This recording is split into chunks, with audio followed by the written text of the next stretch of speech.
Hey everybody, Aaron Rift here from NoDQ.com to talk about the WrestleMania matches of Triple H. I'm going to rank them from worst to best, and looking at these matches here, there are 17 Triple H WrestleMania matches up to this point, 2014 before WrestleMania 30, and looking at these matches, Triple H did not have a lot of standout performances at WrestleMania. There are more matches here that I would say were bad than good. But let's take a look at each one. Let's start off with what many feel is the worst Triple H WrestleMania match.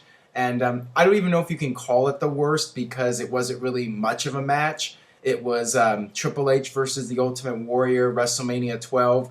This was Triple H's first WrestleMania match, and he was basically a jobber in this one. He got the early advantage on Warrior, hit the pedigree. Warrior no-sold it. Perhaps the only time in wrestling history somebody was able to no-sell the pedigree. That certainly would not happen in the 21st century, but it did at this time in 1996, and Warrior made quick work of Triple H, and that was that. So, nothing really to this match at all other than the fact of Ultimate Warrior coming back after a 4-year absence.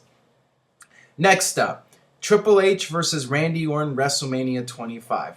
What a disappointment this match was. Going in, it had a lot of hype, although I was never a big fan of that whole home invasion where Triple H broke into Randy Orton's home. I didn't really like that angle, and it was just repeat of previous angles. But they did have some strong build-up, particularly when Randy Orton attacked Stephanie and gave her the kiss, and when he punted Vince. So there were some moments leading up to the match where you had the drama and the build-up, and you wanted to see Triple H get payback. But this match had to follow Shawn Michaels and Undertaker, and there was just no way they were able to do that. And the crowd didn't care about this match. They were dead for it, and it just wasn't anything special. It was very mediocre for a WrestleMania main event. I mean, as far as just being a decent match, I mean, it was okay, but you really expected a lot more at WrestleMania. Next up, Triple H versus Owen Hart at WrestleMania 14. Going in, I had high hopes for this match because I was a big Owen Hart fan, big Triple H fan at the time, and I thought that they would have one of the best matches of the night. But for whatever reason, these two guys did not gel in the ring. I don't know why, but it happens sometimes. Sometimes you have two good performers and they get in the ring and nothing clicks. And nothing clicked with these two. And it was just a very mediocre match. And speaking of mediocre matches, Triple H versus Sheamus at WrestleMania 26. What could have been a breakout performance for Sheamus was just another place for Triple H to be the King of Kings and reign supreme. And, nothing to this match. It was another very bland, forgettable match. And next we have Triple H versus Booker T at WrestleMania 19. And boy, oh boy, did this match ever disappoint. This was a world title match in the middle of the card, and it was one of the most forgettable world title matches in WrestleMania history. There were so many memorable matches on this show, and it got lost in the shuffle. The world title match with Triple H, of all people, got lost in the shuffle. And, it was just nothing to it, and it was forgettable. I mean, it should have been so much more. Triple H versus Brock Lesnar at WrestleMania 29. This is another match that should have been something special, but it wasn't. And, I blame WWE for this because this was their second match. The first one was at SummerSlam in 2012. I was there in person for that. And it was a huge letdown. It was a match with two guys that just didn't gel together in the ring, didn't have the chemistry.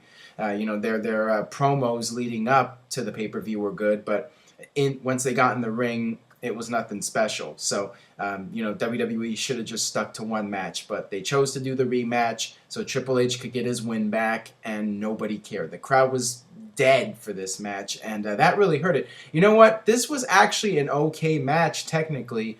I really enjoyed the effort from both guys, but, the dead crowd really brought this match down a lot. Next up, we have Triple H versus Goldust at WrestleMania 13. This was when both guys were rising up in WWE, and it should have been better than it was.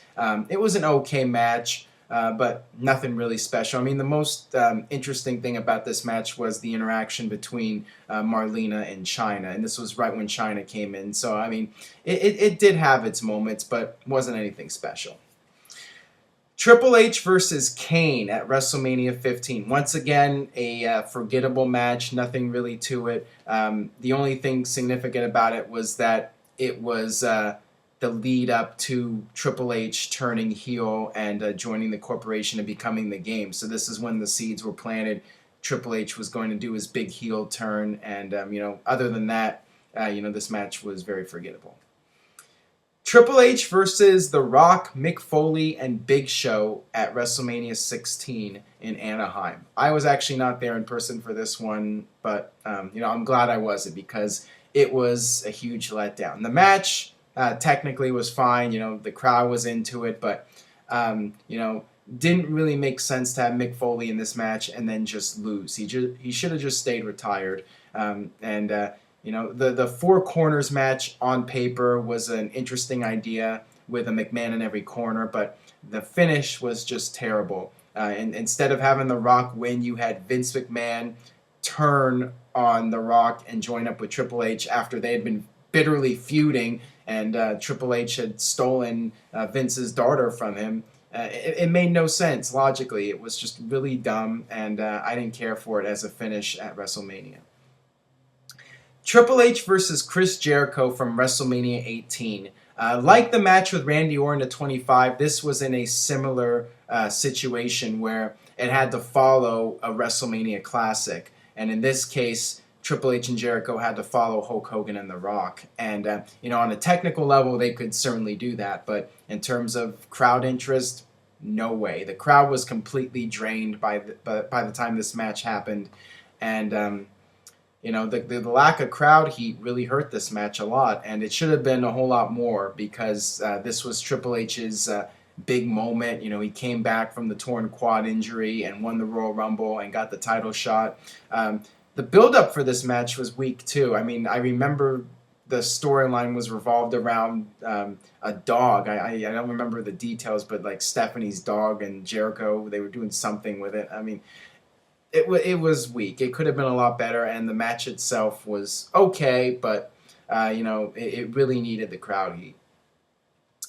And finally, or not finally, we got a couple more here actually. We're getting close. We're getting to the good Triple H matches now, starting to at least. Triple H versus Batista at WrestleMania 21. And this was a big moment for Batista, winning the WWE, or should I say the world title, the world heavyweight title. And this was a good match, but not great. Wasn't great considering the fact that it was the main event. It was the final match of the night.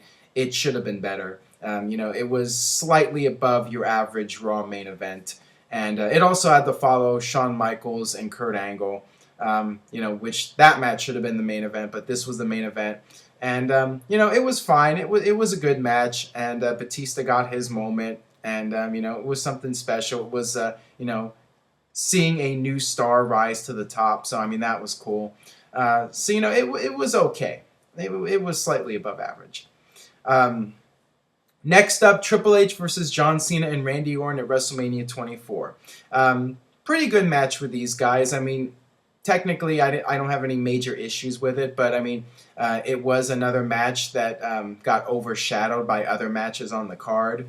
You had Floyd Mayweather and Big Show, you had Shawn Michaels and Ric Flair, you had Edge and Undertaker, and this match was just there, and it was fine for what it was, and Randy Orton actually retained the title, which I think surprised a lot of people. It was good, not great. Triple H versus John Cena at WrestleMania 22.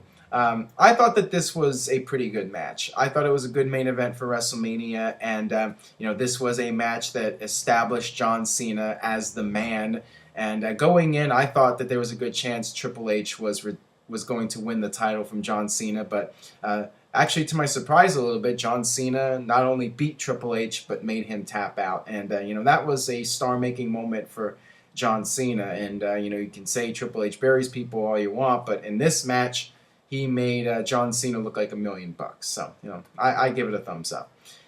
And now on to the top 4 Triple H matches at WrestleMania. Number 4 is the end of an era match, the third Triple H Undertaker match at WrestleMania, Hell in the Cell.